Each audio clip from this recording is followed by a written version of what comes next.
ગુજરાતમાં યોજાઈ 2 વિધાનસભાની પેટા ચૂંટણી, જેને લઈને માહોલ છે કેટલાય સમયથી ગરમાયેલો જોવા મળ્યો. અને એમાં પણ સૌથી વધારે તો વિસાવદર વિધાનસભાની પેટા ચૂંટણીને લઈને તો અલગ જ રાજનીતિ છે એ ગુજરાતમાં જોવા મળી. ત્યારે હવે વિસાવદરની જનતાએ આમ આદમી પાર્ટીના ઉમેદવાર ગોપાલ ઇટાલિયા પર વિશ્વાસ મૂક્યો છે અને તે બની ગયા છે વિસાવદરના ધારાસભ્ય. અને હવે આશરે 1.5 વર્ષ સુધી તેઓ ધારાસભ્ય રહેશે. 2027ની ચૂંટણી ગુજરાતમાં યોજાય તે પહેલાં વિસાવદરમાં હંમેશા રાજનીતિ ગરમ જ જોવા મળશે એવી ચર્ચાઓ અત્યારે તો વહેતી થઈ છે. ત્યારે એક સમયે ગૃહમંત્રી ઉપર જૂતું ફેંકનાર આ ગોપાલ ઇટાલિયા કઈ રીતે બન્યા ધારાસભ્ય, કેવી રહી તેમની શપથ, તે વિષয়ে આપણે આ રિપોર્ટમાં વાત કરવાના છીએ. નમસ્કાર, આપ જોઈ રહ્યા છો ગુજરાત તક અને આપની સાથે હું છું સૌમ્યા. પાટીદાર અનામત આંદોલન બાદ ગુજરાતમાં અનેક સમાજના યુવા નેતાઓ સામે આવ્યા છે અને હાલમાં ધારાસભ્ય છે, જેમાં એક વધુ નામ ઉમેરાયું છે અને તે છે ગોપાલ ઇટાલિયા. સમાજના નામે આંદોલન કરીને ધારાસભ્ય બનેલા નેતાઓમાં હાર્દિક પટેલ, જિગ્નેશ મેવાણી અને અલ્પેશ ઠાકોરના નામ મોખરે છે. ગુજરાતમાં આમ આદમી પાર્ટીને ત્રીજા વિકલ્પ તરીકે સામે આવવા મહેનતની ખૂબ જ જરૂર છે, પરંતુ ગોપાલ ઇટાલિયાની વિસાવદર બેઠક પરની જીત બાદ આ જીત ભાજપ માટે વિધાનસભામાં મોટી મુસીબત સાબિત થઈ શકે છે. ગોપાલ ઇટાલિયા મૂળ ભાવનગરના વતની છે. તેમનું કોલેજનું શિક્ષણ અમદાવાદમાંથી થયું છે અને પોલિટિકલ સાયન્સમાં ડિગ્રી તેમને હાંસલ કરી છે.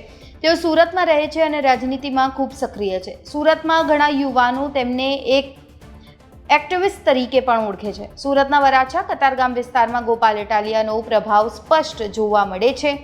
અમદાવાદ શહેર પોલીસના માધવપુરા પોલીસ સ્ટેશનમાં લોકરક્ષક તરીકે તેમજ ત્યારબાદ અમદાવાદ કલેક્ટર કચેરી અને ધંધુકા ખાતે કારકુન તરીકે સરકારી નોકરી કરી ચૂક્યા છે ગોપાલ ઇટાલિયા. વર્ષ 2015ના પાટીદાર અનામત આંદોલનમાં ઇટાલિયા હાર્દિક પટેલની નજીક હતા. વર્ષ 2018થી 2020માં પાસમાં સક્રિય ગોપાલ ઇટાલિયા આમ આદમી પાર્ટીમાં જોડાયા હતા અને ડિસેમ્બર 2020થી જાન્યુઆરી 2023 સુધી ગુજરાત આમ આદમી પાર્ટીના અધ્યક્ષ રહી ચૂક્યા છે. ગોપાલ ઇટાલિયાનું સોશિયલ મીડિયા પર ખૂબ જ સારું ફોકસ છે અને ફેન ફોલોઈંગ પણ છે. તેમની સામે કેટલાક કેસ પણ ચાલી રહ્યા છે.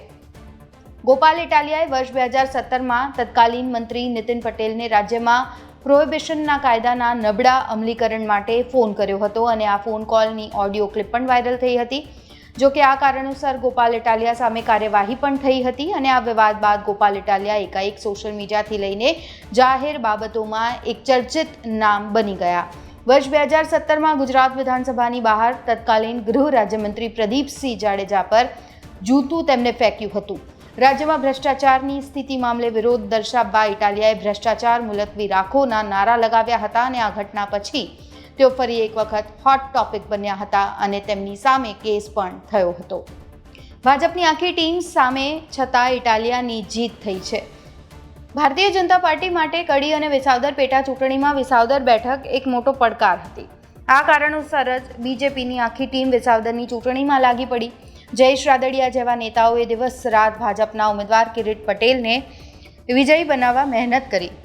વિસાવદર બેઠકના મતદારોના મન જાણવા પહેલાથી જ અઘરા છે. ભૂતકાળમાં આ બેઠક પરથી આમ આદમી પાર્ટીના ભૂપત ભાયાણી અને જીપીપીમાંથી પૂર્વ મુખ્યમંત્રી કેશુભાઈ પટેલ વિજેતા બની ચૂક્યા છે. એટલે નોંધનીય છે કે પક્ષપલટુ ભૂપત ભાયાણીએ વિસાવદર બેઠક પરથી રાજીનામું આપતા આ બેઠક ખાલી પડી હતી. પેટા ચૂંટણી ફરીથી આપના ઉમેદવાર ગોપાલ ઇટાલિયા વિજેતા થયા છે.